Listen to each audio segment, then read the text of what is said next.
J'espère que tu vas bien aujourd'hui dans cette nouvelle vidéo de la journée, puisque c'est pas la première, donc c'est la deuxième, d'accord? Intro de qualité. Aujourd'hui dans cette vidéo, je vais te parler d'une idée qui ne m'est pas venue, d'accord? Ce n'est pas moi qui ai eu l'idée. Je suis désolé, je ne sais plus qui a eu l'idée, mais c'était pendant un 100% Marvel, et c'est vrai qu'il y avait quelqu'un, alors je ne sais plus si c'était quelqu'un qui faisait un after avec nous, ou alors si c'était dans les commentaires, donc je suis désolé, mais en tout cas, cette idée n'est pas de moi, mais l'idée était de faire un autre label Marvel Studios. Tu vas te dire, oui mais ça veut dire quoi?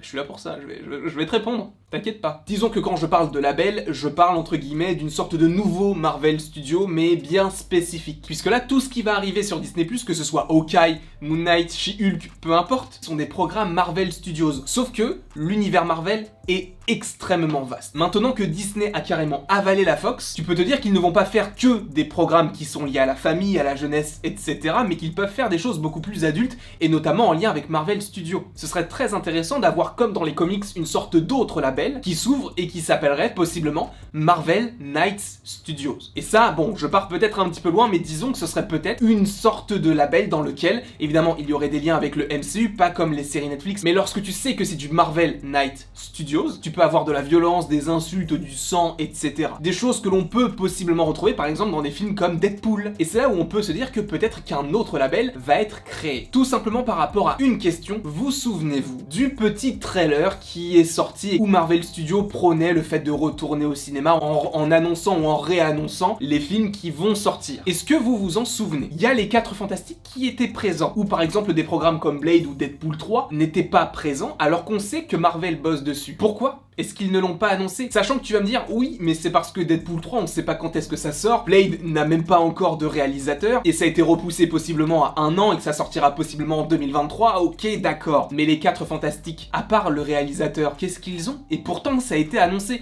Alors oui, je ne dis pas peut-être que ils ont déjà casté les acteurs, et peut-être qu'ils ne nous l'annoncent pas encore. C'est tout à fait possible. Mais quand je pense à Deadpool 3, qui a déjà le personnage principal, qui a déjà possiblement une partie du casting, où on sait qu'il y a déjà des scénaristes qui travaillent sur le film, à un moment donné, pourquoi est-ce que ce n'était pas là? Encore une fois, c'est juste parce qu'ils sont beaucoup plus avancés sur les 4 Fantastiques que sur les autres programmes. Ce qui est tout à fait possible, mais si on va plus loin dans possiblement l'absurde, évidemment, tu connais la chaîne, mais si on va encore plus loin, on peut se dire que peut-être qu'ils ont annoncé uniquement les programmes qui, pour eux, semblent familiaux, mais les autres programmes qui sont beaucoup plus sombres entre guillemets n'ont pas encore été annoncés. C'est pourquoi je me dis, pourquoi ne pas avoir une rubrique au sein même de Disney+, et d'avoir Marvel Knights, où tu pourrais avoir des séries Disney+, liées au MCU, mais beaucoup plus sombres, puisqu'il y a quand même aujourd'hui, possiblement à juste titre, des gens qui disent que Marvel, c'est pour les enfants, c'est pour les familles, c'est pas aussi sombre que DC Comics, et c'est vrai. Bon salut, c'est le Landry du futur. D'accord, comment vas-tu? Moi ça va très bien, je suis en train de faire le montage et en fait je me suis rendu compte de quelque chose, c'est que je n'ai pas forcément précisé mon propos par rapport à la différence Marvel DC, et je dois te dire que même moi quand je me suis écouté, je me suis dit que je n'avais pas précisé la chose, d'accord? Même lui, il est choqué. En effet,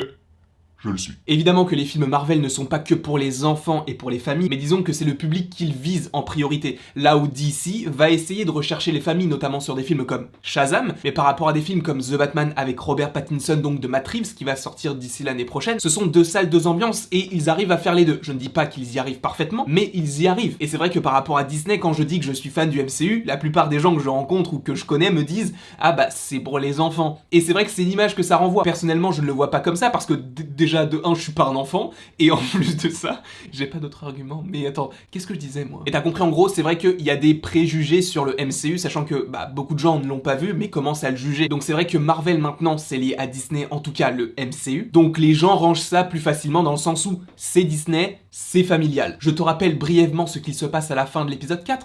On décapite quelqu'un avec un bouclier. Donc oui, ok, si tu veux, c'est pour les enfants. Mais réfléchis un petit peu et regarde bien les choses, d'accord? Mais il n'empêche qu'avec ce nouveau label, ils peuvent peut-être toucher un autre public. Personnellement, je veux y croire, mais c'est vrai qu'il y a que très peu de pourcents de chances que ça arrive, et à mon avis, tous les programmes du MCU vont rester dans le MCU, donc forcément il faut trouver le juste milieu. Et je trouve qu'avec The Falcon and the Winter Soldier, ils l'ont trouvé. L'arrivée d'un nouveau label, je le veux, je vous laisse avec la suite de la vidéo. Voilà. bisous. En termes d'enjeux et même en termes d'obscurité, ce sont deux univers totalement différents. Mais peut-être que certains recherchent en Marvel des choses que DC Comics pourrait faire, tu vois ce que je veux dire ou pas? L'idée que je propose, même si c'est pas moi qui la propose, mais c'est plus quelqu'un, alors dans un live comme je vous l'ai dit, qui l'avait proposé, et je trouvais l'idée juste géniale, mais je devais faire cette vidéo il y a 3-4 mois, mais je la fais aujourd'hui, donc bon, je me laisse tranquille. Donc l'idée serait de faire un autre label avec des programmes plus sérieux. Et pas juste sur Disney+, possiblement avoir un deuxième panel, admettons à la Comic-Con, où t'aurais les nouveaux films du Marvel Cinematic Universe, mais d'un autre côté, les premiers ou les nouveaux films du Marvel Knights Studios. Je pars peut-être trop loin, mais je me dis que ce serait cool d'avoir un autre label qui soit totalement lié au MCU et que tu aies des connexions entre différents persos qui peuvent arriver, etc. et faire la connexion. Quand tu sais que le Spider-Man de Tom Holland va faire la passerelle entre le MCU et le SPUMC, sachant que ce sont deux studios différents, tu peux très bien avoir un studio qui a deux labels, MCU et Marvel Knights Studios, admettons, et qu'il y ait des personnages qui fassent la passerelle. Puisque tu vas avoir Deadpool 3, tu vas avoir Blade. Blade, oui, je sais, ça a été annoncé lors de la Comic-Con de 2019 avec la phase 4. Et donc, on pouvait dire, bah ça va pas être un film sanglant, ça va être un film familial. Mais, encore une fois, le film n'en est qu'aux prémices. Et ce qui m'étrange d'ailleurs, mais bon, le film n'en est qu'aux prémices, donc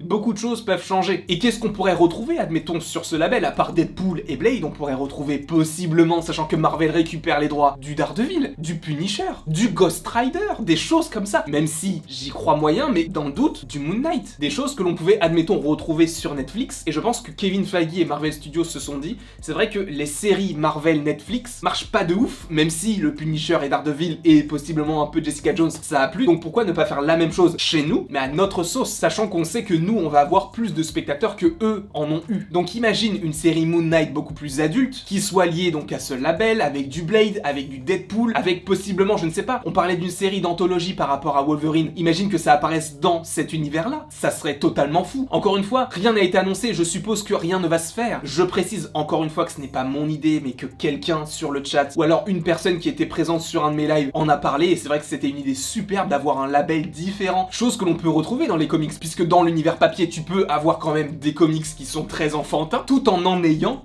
des plus adultes. Donc ce qui serait cool, c'est que l'on puisse retrouver ce que l'on est en comics, en film ou en série. Et je me dis que si ça arrive, c'est génial comme idée, mais je ne sais pas si c'est dans la tête de Kevin Feige et peut-être qu'il veut tout englober et pas justement se dire si vous voulez tout savoir sur le MCU, il va falloir que vous regardiez les films également de Sony, il va falloir que vous regardiez les films Deadpool qui sont pas vraiment liés, même s'ils sont liés, enfin, ça va peut-être être trop compliqué à comprendre, mais je me dis que ça peut être une solution pour pouvoir se dire maintenant on peut faire des programmes beaucoup plus adultes sans pour autant perdre du public et possiblement en gagnant un autre. Parce qu'on dit souvent Marvel c'est pas violent, y a pas de sang, c'est bon enfant, c'est toujours happy end, mais en soi déjà c'est pas le cas, mais d'un autre côté d'avoir un label avec ce genre de thématique beaucoup plus adulte, moi je dis oui à 100%. Donc bon, à voir quelle forme cela va prendre, sachant qu'en plus de ça, c'est vrai que maintenant il y a Star, pouvoir retrouver des programmes plus adultes sur Star, admettons si on parle de Moon Knight. Mais c'est vrai que je me dis pourquoi pas avoir un label exclusivement Marvel adulte entre guillemets, où tu pourrais retrouver Daredevil, Blade, Moon Knight, le Punisher, Ghost Rider, Deadpool, etc. Tout en étant lié au MCU, encore une fois, je ne dis pas que c'est parce qu'ils peuvent appartenir à ce label